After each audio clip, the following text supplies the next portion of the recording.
बीवी तो मैं दूसरे की हूँ, लेकिन प्रेमिका के नाते तुम्हारे साथ बीवी जैसा फर्ज तो अदा कर रही हूँ। हवस तोड़ने का खतरनाक अंजाम। जयप्रकाश दोपहर में अपनी दुकान से घर आ गया। उसने तय कर लिया था कि आज वह हर हाल में अपनी बीवी सीमा और उसके चचेरे भाई मनोज के असली चेहरे बेनकाब करके रहेगा। आंगन का दरवाजा बंद था। चारदीवारी फांदकर जयप्रकाश अंदर गया। दबे पैर चलकर उसने बेडरूम के दरवाजे पर कान लगाया, तो अंदर से उसे सीमा और मनोज की बातें सुनाई पड़ी। काश तुम मेरी बीवी बनकर जिंदगी भर मेरे साथ रहती। यह मनोज की आवाज थी। बीवी तो मैं दूसरे की हूँ, लेकिन प्रेमिका के नाते तुम्हारे साथ बीवी जैसा फर्ज तो अदा कर रही हूँ, सीमा बोल रही थी। मैं तुम्हें जिंदगी भर के लिए पाना चाहता हूँ, मनोज ने कहा।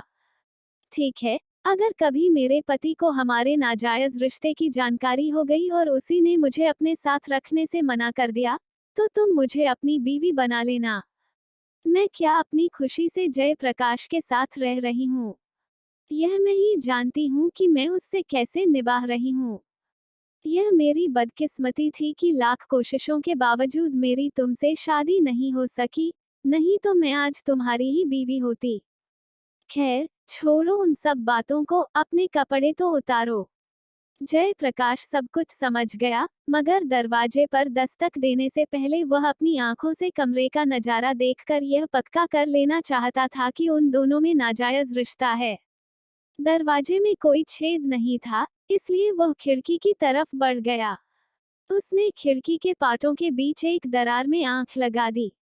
भीतर का नजारा देखकर जयप्रकाश हैरान था। सीमा बिस्तर पर लेटी थी। मनोज उससे सटकर बैठा था। वह सीमा के होठों और गालों को चूम रहा था। जयप्रकाश का खून खौल उठा। उसका मन सीमा का कत्ल करके जेल चले जाने का हुआ, मगर उसने ये सोचकर इस विचार को छोड़ दिया कि अगर वह जेल चला जाएगा, तो उसके 3 साल के बेटे रोहित की परवरिश कौन करेगा। मगर जयप्रकाश सीमा और मनोज को यूं ही नहीं छोड़ना चाहता था। वो उन्हें सबक सिखाना चाहता था, इसलिए उसने दरवाजे पर दस्तक दी। दस्तक सुनकर वे दोनों सचेत हो गए। अपने कपड़े ठीक करते हुए सीमा बिस्तर से उठकर आई और दरवाजा खोल दिया।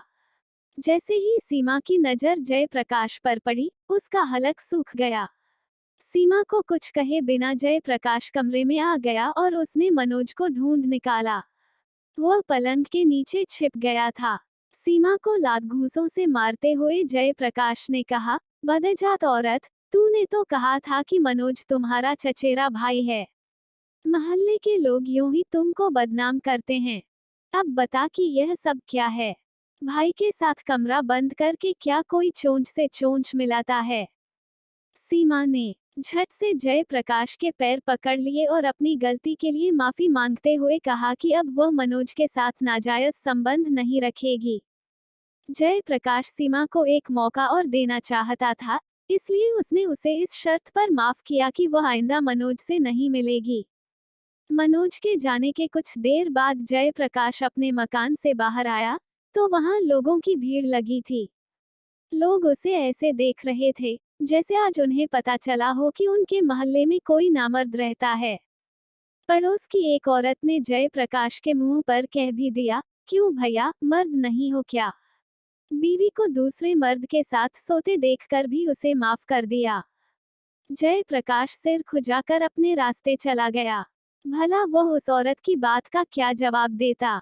उसे कैसे बताता कि अपने बेटे का ख्याल करके उसने अपने आप से समझौता किया है। सीमा मुजफ्फरपुर के एक गांव की रहने वाली थी। मनोज का घर भी उसी गांव में था। वह सीमा से 1 साल बड़ा था, मगर दोनों ने बीए तक एक साथ पढ़ाई की थी। जवानी की दहलीज पर आते ही मनोज सीमा की तरफ खींच गया और उसे अपना दिल दे दिया। सीमा भी मनोज को मन ही मन प्यार करती थी। दोनों का मिलना जुलना शुरू हो गया। एक दिन मौका मिला, तो दोनों ने जिस्मों का मिलन भी कर लिया। कुछ महीनों के बाद उन दोनों ने शादी करके जिंदगी भर साथ रहने का फैसला किया, मगर उनकी एक न चली।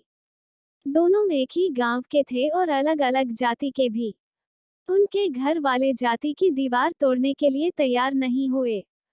आखिरकार सीमा की शादी जयप्रकाश से कर दी गई। वह कोलकाता का रहने वाला था। वहां उसकी कपड़े की दुकान थी। सीमा अपने पति के घर आ गई।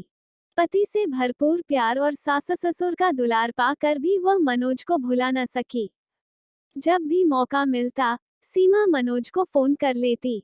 मनोज भी सीमा से मिलने के लिए कम बेचैन नहीं था। इसी तरह 6 महीने बीत गए। मनोज अपने आप पर काबू न रख सका। फोन पर सीमा से इजाजत लेकर एक दिन वह कोलकाता पहुंच गया। सीमा ने पति और सास ससुर से मनोज की पहचान अपने चचेरे भाई के रूप में कराई, इसलिए उन दोनों के नाजायज रिश्ते पर किसी को शक नहीं हुआ। एक दूसरे की बाहों में समा कर वे दोनों अपनी हवस शांत कर लेते। जल्दी ही मनोज के घर वालों को पता चल गया कि वह सीमा से मिलने बार बार कोलकाता जाता है। फिर तो मनोज के पिता ने जल्दी ही उसकी शादी वीना से करा दी। वीना सीमा से भी ज्यादा खूबसूरत थी, लेकिन मनोज उसके रूप जाल में ज्यादा दिनों तक बंधा न रह सका। अपनी शादी के 4 महीने बाद ही मनोज कोलकाता जाकर सीमा से मिला। उस समय वह मां बन चुकी थी। उसके बेटे का नाम रोहित था। इसके बावजूद सीमा ने मनोज से नाजायज संबंध नहीं तोड़ा। सीमा से मिलने बार बार कोलकाता न आना पड़े, इसलिए मनोज ने वहीं रहने का फैसला किया। कुछ कोशिश के बाद मनोज को एक कंपनी में नौकरी मिल गई। उसे सीमा के घर से कुछ ही दूरी पर किराए का मकान भी मिल गया। जयप्रकाश रोजाना घर से सुबह 10 बजे दुकान जाता था। वहां से लौटकर वह रात के 10 बजे घर आता था। इस बीच सीमा पूरी तरह आजाद रहती थी।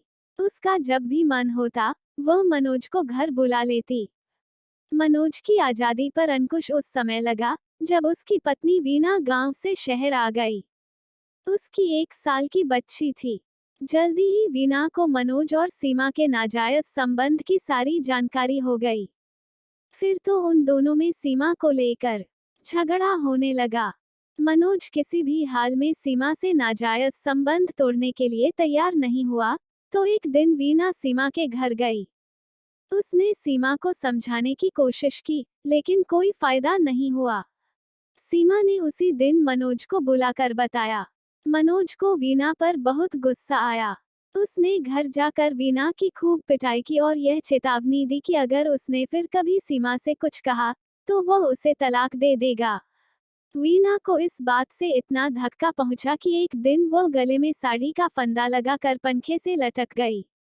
खुदकुशी करने से पहले उसने अपनी बेटी को भी जहर देकर मार डाला था।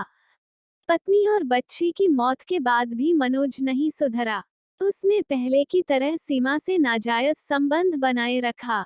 सीमा ने भी इस घटना से कोई सीख नहीं ली। वीना ने जब अपनी बेटी को मारकर खुदकुशी की थी, तभी जयप्रकाश को किसी ने मनोज और सीमा के नाजायज संबंध के बारे में सब कुछ बता दिया था। जयप्रकाश सीधा साधा था। वह मन में छल कपट नहीं रखता था। एक दिन उसने सीमा से पूछा, क्या ये सच है कि मनोज से तुम्हारा नाजायज रिश्ता है? तुम दोनों की वजह से ही मनोज की पत्नी ने खुदकुशी की थी। पहले तो सीमा घबरा गई, मगर तुरंत उसने अपने आप को संभाल लिया और बोली, यह आप क्या कह रहे हैं? मोहल्ले वालों की बातों में आकर भाई बहन के पवित्र रिश्ते पर लांछन लगा रहे हैं। आप ही बताइए कि क्या मैं चरित्रहीन लगती हूँ? ये कहकर सीमा फफक कर रोने लगी। जयप्रकाश को उसकी बात पर भरोसा हो गया और उसने उसे यह कहकर चुप कराया कि अब वह उस पर शक नहीं करेगा। इसके बाद 3 महीने और बीत गए। एक दिन जयप्रकाश के पड़ोस की मुंह बोली भाभी ने उसे मनोज और सीमा की सारी करतूतें बताते हुए कहा कि अगर उसने जल्दी ही सीमा और मनोज के नाजायज संबंध को नहीं रोका, तो मोहल्ले के लोग उसकी बीवी पर जिस्म फरोशी का आरोप लगाकर पुलिस के हवाले कर देंगे। जयप्रकाश को अपनी मुन्हा बोली भाभी पर पूरा भरोसा था। उसने मनोज और सीमा को रंगे हाथ पकड़ने का प्लान बना लिया। अगले दिन ही जयप्रकाश दुकान से घर आया और उसने सीमा को मनोज के साथ पकड़ लिया। अपने बेटे का ख्याल करके जयप्रकाश ने सीमा को माफ कर दिया। मगर सीमा ने मनोज से नाजायज संबंध नहीं तोड़ा, वह सिर्फ सावधानी बरतने लगी। 3 महीने बाद जब सीमा को लगा कि मोहल्ले के लोग अब उसके पति के कान नहीं भरेंगे, तो उसने फिर से मनोज को अपने घर बुलाना शुरू कर दिया। एक दिन जयप्रकाश को एक काम से किसी रिश्तेदार के घर पटना जाना था। सीमा को 3 दिन बाद लौटने की बात कहकर वह चला गया, मगर उसकी ट्रेन छूट गई और वह घर लौट आया। उस समय शाम के 4 बज रहे थे। उसके घर के बाहर मोहल्ले के बहुत से लोग खड़े थे। जयप्रकाश ने उस भीड़ में एक से पूछा, क्या बात है? हम लोग यहाँ तमाशा देखने के लिए खड़े हैं। तुम अंदर जाओगे तो खुद जान जाओगे कि यहाँ कैसा तमाशा हो रहा है। जयप्रकाश उस शख्स की बात समझ नहीं पाया। वह चुपचाप आंगन में चला गया। उसके बेडरूम का दरवाजा बंद था। पड़ोस में रहने वाला एक 16 साल का लड़का दरवाजे से आंख लगाए खड़ा था। जयप्रकाश को गुस्सा आ गया। उसने लड़के का गरीबान पकड़कर पूछा, मेरे घर में ताक झांक क्यों कर रहा है? चल, तेरे बाप को तेरी करतूत बताता हूँ। वह लड़का भी कोई कम नहीं था। उसने तुरंत जवाब दिया, मेरे बाप को बाद में बताना, पहले दरवाजा खुलवाकर अपनी बीवी से पूछ कि तेरे रहते वह गैरमर्द के साथ कमरा बंद करके क्या कर रही है। जयप्रकाश के हाथों के तोते उड़ गए। लड़के ने अपना गिरेबान छुड़ाया और अपनी राह चला गया। जयप्रकाश ने गुस्से में दरवाजा पीटना शुरू कर दिया। जयप्रकाश को देखते ही सीमा डर गई। वो कुछ समझ नहीं पाई कि ऐसी हालत में उसे क्या करना चाहिए। लेकिन जयप्रकाश समझ गया था कि सीमा और मनोज के दिल में हवस का तूफान है। वे दोनों समझने वालों में से नहीं हैं, इसलिए उसने छुटकारा पाने के लिए उनका कत्ल कर देना ही ठीक समझा। जयप्रकाश ने बरामदे में पड़ी लोहे की छड़ उठाई और सीमा के सिर पर एक जोरदार वार किया, जिससे उसका सिर फट गया और वह चीखकर जमीन पर गिर गई। सीमा का हश्र देखकर मनोज ने वहां से भागने की कोशिश की, मगर जयप्रकाश ने उसे भागने नहीं दिया। लोहे की उसी छड़ से उसने मनोज के सिर पर कई वार किए। जो हश्र सीमा का हुआ, वही मनोज का भी हुआ। थोड़ी देर में दोनों की लाशें बिछ गईं। सूचना पाकर पुलिस आई और जयप्रकाश को गिरफ्तार करके ले गई। रोहित अनाथ हो गया। आपको ये कहानी पसंद आई हो तो लाइक, शेयर, सब्सक्राइब और कमेंट जरूर करें। धन्यवाद।